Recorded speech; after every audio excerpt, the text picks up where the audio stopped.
The Korean War in the early 1950s did not only result in heavy casualties and fatalities for those who fought in the war. As all wars do, it critically displaced the lives of women and children. Under the unique circumstances of the 1950 to 53 war, where Korean women who got involved with American soldiers and became foreign brides, and also mixed-race orphans, most of whom remained isolated even when they moved abroad. We explore how the Korean War affected some of the most vulnerable women and children and shaped the processes of their assimilation and transnationalism during their life abroad. For this, we are joined by Arirang Kim, Associate Professor of Anthropology at the University of California, Irvine, and Young Kim, a South Korean filmmaker who produced the documentary Kim Il-sung's Children, which sheds light on how North Korean orphans were sent to Eastern Europe after the war. Now, thank you both of you for joining us. And well, to go into the discussion, really, let's start with you, Arirang. Now, in every conflict, women and children are often the most vulnerable, both socially and economically.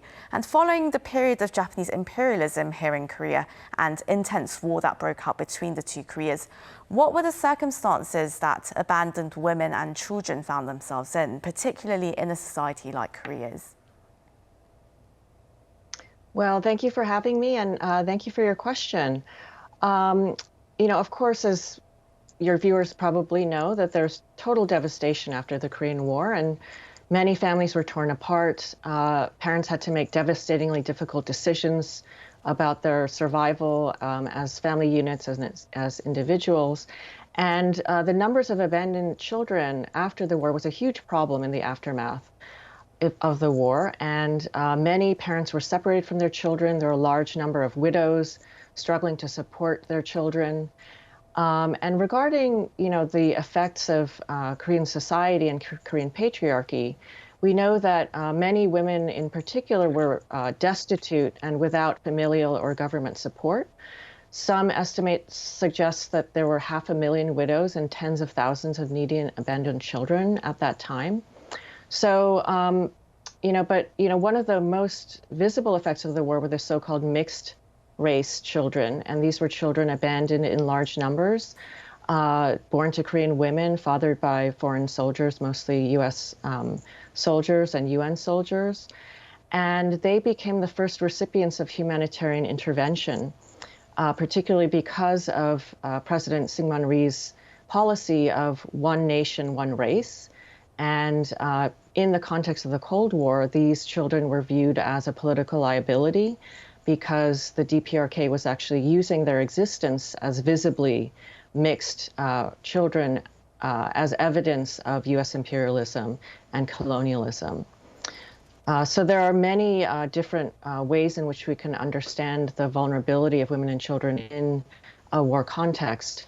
But because of the particular context of the Cold War, we can also understand why mixed-race children in particular were viewed as particularly problematic and therefore were also particularly vulnerable. Right, so they were really, they were affected in so many dimensions, it seems like politically, socially, not just economically, right? And well, Arirang, many Korean children, though, they were adopted by American families. And well, as you pointed out, though, their interactions with other Koreans, they became quite limited once they arrived in the US. And recent news reports show that many of them are now tracing their roots back to South Korea. How do you think their unique circumstances affected their ethnic identities and their family dynamics? Well, it's hard to answer that question in a simple statement because, your viewers may also know that the number of children adopted from Korea to foreign nations numbers at around 200,000. And so it spans almost the entire history of South Korea, at least from the end of the Korean War in 1953 to the present. So this is a very long history of overseas adoption, and the children, many of whom are now adults, were sent to over 15 different nations, but the vast majority were sent to the United States. And, what we know about what many of them share in common is what Korean-American psychologist Rich Lee calls the transracial or transnational adoptee paradox, which is describing how on the one hand, they were viewed as just like one of the family in predominantly white families that they were adopted into. Yet when in the broader society, they were viewed as foreigners, as racially other. And so figuring out ways to navigate that identity as a transracial adoptee is something that many of them have shared, particularly since the 1990s when a global network of adoptees emerged, in which also allowed for many adoptees to form new kinds of connections and bonds with each other, mostly based on this shared experience of being, on the one hand, socialized as white, but on the other hand, viewed as foreign in the broader white dominant societies that they were raised in. So as you mentioned, many of them have come back to South Korea, and this was really a phenomenon that took off from the 1990s and really exploded in the 2000s. And one important context is the fact that South Korea's own globalization and the coming of age of the sort of largest cohort of adoptees, those who were born between the 1960s and the 1980s, came of age at a time when multiculturalism was being highly valued, particularly in the United States. So understanding one's roots and valuing cultural difference and diversity became something that adoptees suddenly realized they had very little information about. So they were both welcomed by the South Korean government to return to their birth country, but also were driven in part to answer questions about their own biographies and also their cultural roots. Well, Young, now following the Korean War, most orphans in South Korea were adopted by people in the US and Western Europe. But what happened to North Korean children, though? Your film shows how they were sent to Eastern Europe. Mm-hmm. Yeah, first of all, thank you for having me. Everyone knows the Korean War left 100,000 war orphans. So South and North have to find a solution how to deal with the war orphans. So South Korea government solutions was international adoption. On the contrary, North chose commissioned education. So in 1950s, I think there were very strong relationship between North Korea and Soviet Union, Soviet bloc, I mean. So it kind of dream of communist cosmopolitanism, including financial supporting and exchanging human resources. As a result, 5,000 North Korean orphans were sent to Eastern European countries during the Korean War. Their destination was Poland, Czech, Hungary, Bulgaria, and Romania. So its government established dormitories, opened school for North Korean children. They called it Kim Il-sung School. I've been researching for 15 years for making this documentary movie. In my experiences, almost every North Korean children were provided very good, high-quality meals and educations. I think it was amazing things. So we have to record this history, I think. And it's an untold story, really, and you really shed light on how they lived in Eastern Europe, and as you said, they were treated much better than they would have been in North Korea. But when time came, though, they had to return. So why did North Korean orphans have to go back to North Korea? Did you find out what happened to them afterwards? Yeah, it's a very complex story. We have to focus on 1956. There are big changes in Soviet bloc. For example, in Soviet Union, Nikita Khrushchev criticized Stalin's dictatorship. Many changes happened in Eastern European countries. For example, in Hungary, October 1956, there were big people's uprising for freedom. Some of North Korean students and children, orphans, joined the revolution. I think it's very important issue. So they wanted to escape to to the Western bloc, Western countries. So for 5-6 years, they became smarter. They became well-educated people. So especially they've been embracing the idea of freedom, I think. It was the important moment to their thinking was changing. Kim Il-sung, he felt a threat from them. Besides, in September 1956, anti-Kim Il-sung groups, political groups, staged a coup d'etat in Pyongyang. There was the most famous political issue in their history. Kim Il-sung wanted to take control. From that time, Kim Il-sung wanted to lead his country by his book. I mean, that book was 주체 ideology.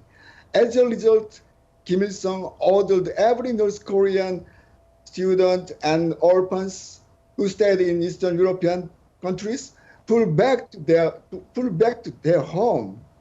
So before the decision pull back, every North Korean children thought they stay longer with Eastern European friend and teachers. So some of the boys fell in love. Some of the children made a good friendship with Eastern European peoples. So some people were thinking them as their son, like a son and daughters.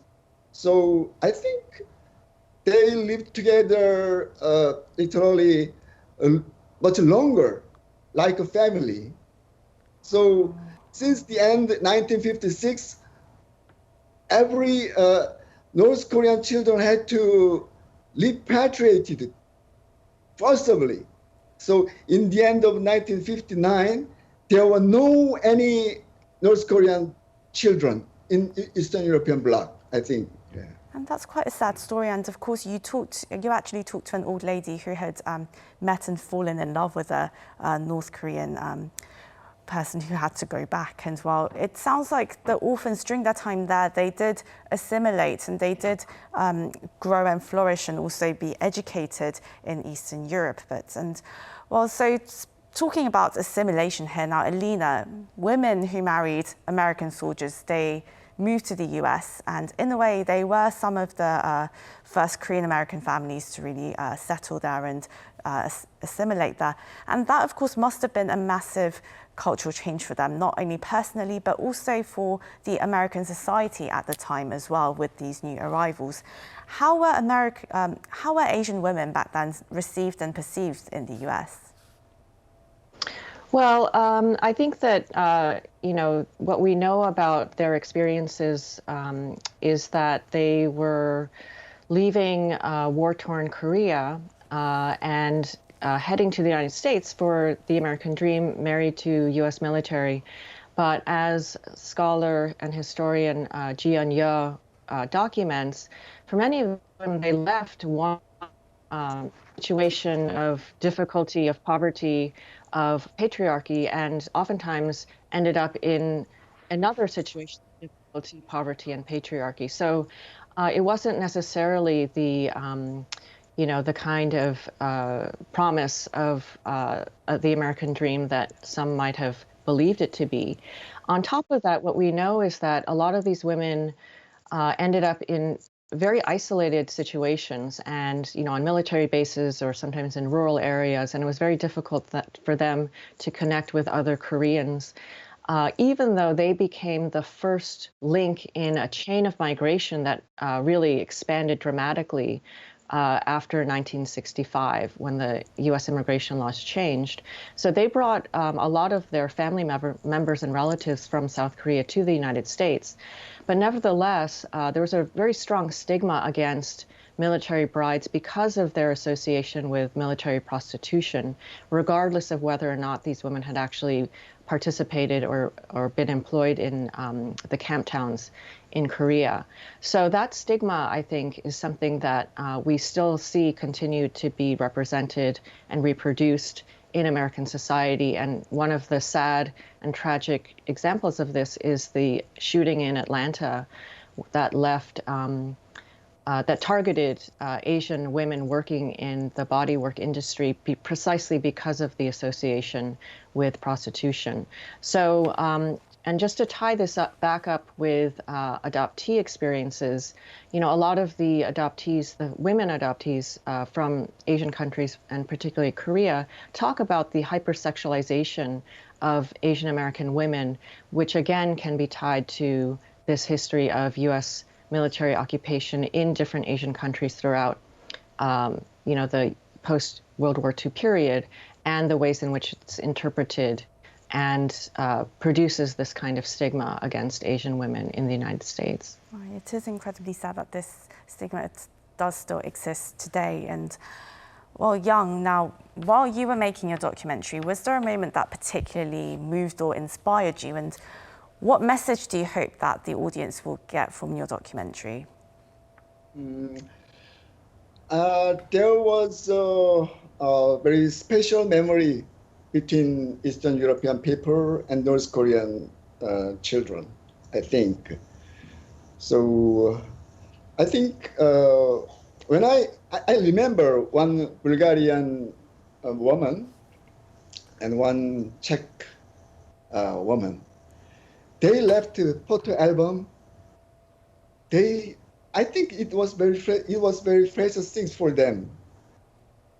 When I interviewed with them, I found the hundreds of photos in the album. Her writing, I found her writing. Her writing is not a writing, just like a drawing, I think. So I felt they loved so much, and also they now they have they think of him, think of them, and they are longing for seeing each other, sing again, I think. So hopefully, I believe they meet again, I think. Yeah. So someday it can be a reunion. Yeah, I think. Yeah. That really is very heartbreaking. Just knowing that there are just hundreds and hundreds of those photos, those moments that they really wanted to capture, and those languages of love that they shared, but they just have those to reflect on now as they can't see each other anymore. But perhaps one day. And well, Alina, before you go, you did mention this briefly, but would you say that Korean women in America are fairly represented today in society and in cultural content as well, or is further progress needed? Korean American women? Yes, that's right.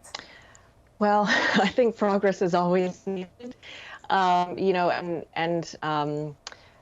mentioned the Atlanta shootings, but also just from my experiences researching and learning from the experiences of adoptees, what we know is that, across the generations and including shared experiences that Korean American women have, regardless of adoption status or not, is that there are certain categories of difference that are incredibly durable and persistent.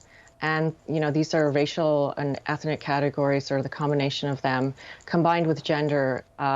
These are ways of categorizing people that really continue to produce all sorts of violence and stereotypes and damaging representations. And yes, certainly progress is needed. But one thing I just wanted to say to kind of connect this back to what I know through my own research is that adoptees in this regard can be really useful and important ways of understanding how durable these categories are, precisely because of their adoptions into predominantly white families and white majority communities.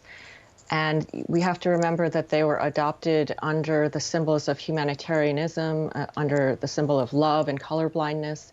And those are not enough, because those ideologies didn't protect them from the damaging effects of racism and the violence that often accompanies it. So one thing that we can say that we've learned from the experiences of adoptees is, first, we need to ask why we would put our most vulnerable children into potentially damaging social contexts when we know that racism continues to be a powerful force. And secondly, how their experiences do teach us about the sometimes very subtle and sometimes very overt ways in which racism operates in society. Well, that was Alina Kim, Associate Professor of Anthropology at the University of California, Irvine, and Young Kim, a South Korean filmmaker based in Seoul. Thank you both so much for your time. Thank you. And to our viewers, as always, thank you very much for watching.